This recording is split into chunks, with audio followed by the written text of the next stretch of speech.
Welcome back to my YouTube channel. তো বন্ধুরা দেখো, আমি আমার রান্নাঘরে আর একটা নতুন রেসিপি নিয়ে চলে এসেছি। দই পটলের রেসিপি, একদম সম্পূর্ণভাবে নিরামিষ এটা হয়েছে। নিরামিষ দই পটল, দেখবে তোমরা খুব সুন্দর কিন্তু খেতে লাগে। যে দই পটলের রেসিপিটা একদম অনুষ্ঠান বাড়ির মতন দই পটল। এটা যেমন ধরো হয় না, ওই যে পৈতে বাড়িতে ধরো হয় নিরামিষ, এরকম হয় কোনো পুজো বাড়িতে হয়। তো আমি মানে নিরামিষটা আর কি হলে কি খুব সুস্বাদু কিন্তু।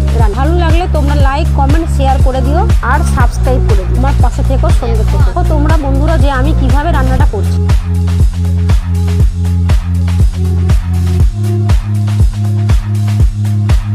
দেখো, এটা আর কি দই পটলের রেসিপি করছি আমি। তার জন্য পটলটাকে আমি পুরোপুরি কিন্তু ছাড়াইনি, অল্প একটু ছাড়িয়েছি আর একটু করে আর কি রেখে দিয়েছি, বাদে রেখেছি। একটু আর কি চিড়ে নিলাম কারণ ওর মধ্যে আর কি মশলাটা ঢুকবে বলে আর কি চিড়ে নিলাম।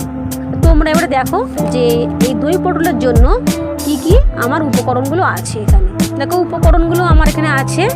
প্রথম তো পটল থাকবে। আমি কিন্তু এখানে জিরাটা আমি কিন্তু একটু ভিজিয়ে রেখেছিলাম, কারণ একটু একটু নরম হলে বাটতে সুবিধা হবে বলে। আর দেখো পোস্তটা কিন্তু আমি ভিজিয়ে রেখেছিলাম, আর কাজু বাদামটা তাই ভেজানো ছিল, কারণ তাহলে বাটতে সুবিধা হবে।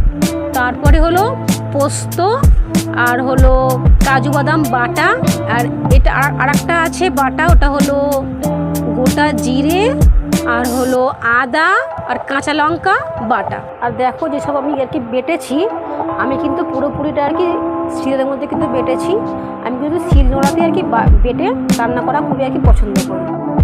কড়াইয়ের মধ্যে আমি তেলটা দিয়েছি। তেলটা ঠিক গরম হয়ে যাওয়ার পরে আমি কিন্তু দেখো পটলগুলো আর কি ছেড়ে দিয়েছি। আমি পটলের মধ্যে একটু সামান্য একটু হলুদ দিলাম, নুন দিলাম, দিয়ে আমি হালকা করে ভেজে তুলে রাখবো।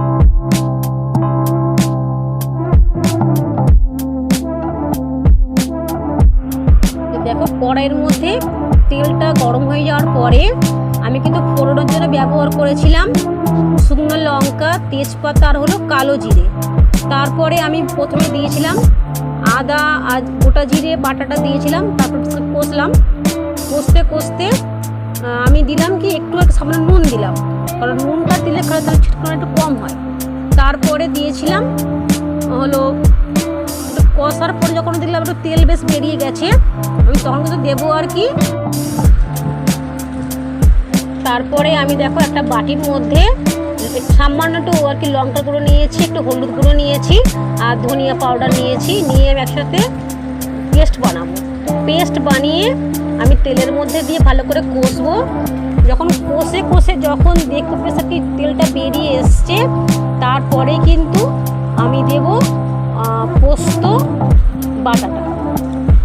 বাটা আর কাজু বাটা, তারপরে কিন্তু আমি দেব। দিয়ে কিন্তু আবারও কষতে হবে, বেশ ভালো করেই কষতে হবে। তারপরে কষার পরে আমাকে দিতে হবে ওই পটলগুলো। দেখো কষার জন্য কিন্তু বেশ সময় লাগে, কারণ তেল না ছাড়া পর্যন্ত কিন্তু আমি পটলটা দিতে পারবো না। আমি কিন্তু এই যে মশলাগুলো একটু জলের মধ্যে গুলে দিলাম, কারণ তাহলে আর পুড়ে যাবে না, না হলে কিন্তু কষার সময় পুড়ে যাবে। তাই আমি সামান্য জল দিয়ে আমি গুলে নিলাম। তা ভালো করে কিন্তু কষতে হবে, না হলে যে কাঁচা যে ভাবটা আদা জিরের এটা কাঁচা একটা যে ভাব থাকে, তো সেই ভাবটা রয়ে যাবে। তাই কিন্তু খুব ভালো করে আর কি কষতে হবে। যখন এই মশলাগুলো আমি ভালো করে কষবো, তখন কিন্তু উনুনটা পুরো সিমে আঁচে করতে হবে, নাহলে কিন্তু সব পুড়ে যাবে। দেখো মশলাগুলো কিন্তু কষানোর পরে আমি দেবো এতে কাজু বাদাম বাটা আর হলো পোস্ত বাটা একসাথে দিয়ে আমি এটা কিন্তু আবারও কষবো। দেখো আমি কিন্তু লাস্টে একটু জল দিয়েছি, যেটা জলটা ওটা হলো মশলা যে বেটেছিলাম সেই শিল দেওয়া জল, আর একটু নুন দেবো, একটু চিনি দেবো, দিয়ে কিন্তু আবার আমি কষবো।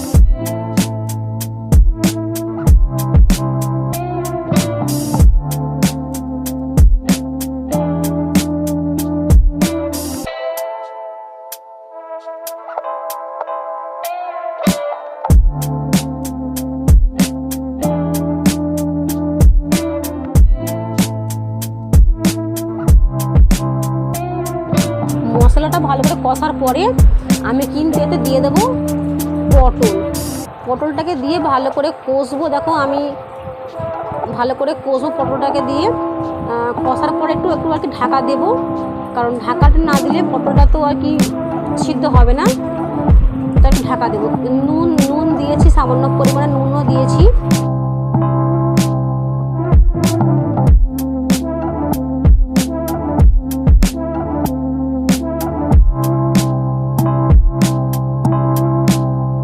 আমার কিন্তু যে পটলটা নিয়েছি, পটলটার পরিমাণ ছিল 250, তাতে দেখো আমি ছোটো একটা কাঁচের বাটির 1 বাটি আমি টক দই নিয়েছি। আমি কিন্তু দইটাকে আগে থেকে ফেটিয়ে দিয়েছিলাম, মানে ফেটিয়ে আর কি রেখেছিলাম। দেখো আমি কিন্তু টক দইটা কিছুক্ষণ ফেটিয়ে রেখে তারপর টক দইটা আমি দিলাম পটলটার মধ্যে দিয়ে। আমাকে কিন্তু কষতে হবে, বেশ ভালো করে কষতে হবে। কষার পরে কিছুক্ষণ আমাকে ঢেকে রাখতে হবে, এই ধরো 15 মিনিটের মতো আমাকে ঢেকে রাখতে হবে। তারপরে কিন্তু আমার এটা হয়ে যাবে। আমার এই যে দই পটলের রেসিপিটা আমি একটু কষে নিলাম, আমার কিন্তু এবারে হয়ে গেছে। আমি এটাকে এবারে নামাবো, পরিবেশন করবো। তোমরা দেখো তো এই কালারটা কি ভালো এসছে? আমার তো বেশ কালারটা সুন্দর লাগছে দেখতে। তোমরা ঠিক এইভাবে বানাবে।